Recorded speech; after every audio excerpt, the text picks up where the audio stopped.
ಪ್ರವಾಹ, ಭೂಕಂಪ, ಚಂಡಮಾರುತ ಮುಂತಾದ ನೈಸರ್ಗಿಕ ವಿಕೋಪಗಳು ಮತ್ತು ಮಾನವ ನಿರ್ಮಿತ ವಿಪತ್ತುಗಳು ಎದುರಾದ ಸಂದರ್ಭಗಳಲ್ಲಿ ರಾಷ್ಟ್ರೀಯ ವಿಪತ್ತು ನಿರ್ವಹಣಾ ಪಡೆಯು ತಕ್ಷಣದಲ್ಲಿ ಪರಿಣಾಮಕಾರಿಯಾಗಿ ನಿರ್ವಹಿಸ್ತಾ ಬಂದಿದೆ ಎಂದು ಕೊಡಗು ವಿವಿಯ ಕುಲಪತಿಗಳಾಗಿರುವ ಪ್ರೊಫೆಸರ್ ಅಶೋಕ ಸಂಗಪ್ಪ ಆಲೂರವರು ಅಭಿಪ್ರಾಯಪಟ್ಟರು.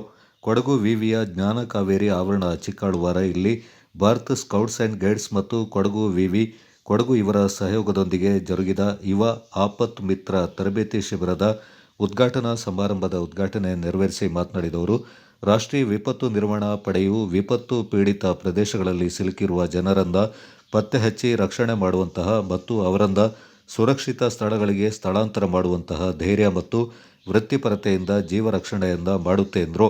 Bharat scouts and guides Kodagu ಜಿಲ್ಲಾ ಮುಖ್ಯ ತರಬೇತಿ ಆಯುಕ್ತರಾದ ಕೆಟಿ ಬೇಬಿ ಮ್ಯಾಥ್ಯೂ ಅವರು ಮಾತನಾಡಿ, ಭಾರತ್ ಸ್ಕೌಟ್ಸ್ ಆ್ಯಂಡ್ ಗೈಡ್ಸ್ ದೇಶದ ಬಹಳಷ್ಟು ಸಮಾಜಮುಖಿ ಕೆಲಸಗಳನ್ನು ಮಾಡ್ತಾ ಬಂದಿದೆ. ರಾಷ್ಟ್ರೀಯ ವಿಪತ್ತು ನಿರ್ವಹಣಾ ಪಡೆಯು ಅಗತ್ಯವಿದ್ದಾಗ ವಿಶ್ವಸಂಸ್ಥೆಯ ಸಮನ್ವಯದೊಂದಿಗೆ ಇತರ ದೇಶಗಳಲ್ಲಿ ಮಾನವೀಯ ನೆರವು ಮತ್ತು ರಕ್ಷಣಾ ಕಾರ್ಯಗಳಲ್ಲಿ ಭಾಗವಹಿಸುತ್ತೆ ಎಂದರು. ಇದೇ ಸಂದರ್ಭ ಕೊಡಗು ವಿವಿಯ ಕುಲಸಚಿವರಾದ ಡಾಕ್ಟರ್ ಸುರೇಶ್ ಎಂ ಮಾತನಾಡಿದರು. ಕೊಡಗು ಜಿಲ್ಲಾ ಸ್ಕೌಟ್ಸ್ ಆಯುಕ್ತರಾದ ಜಿಮ್ಮಿ ಸ್ವಿಕೇರ ಶಿಬಿರದ ಕುರಿತು ಪ್ರಾಸ್ತಾವಿಕ ಮಾತುಗಳನ್ನಾಡಿದರು.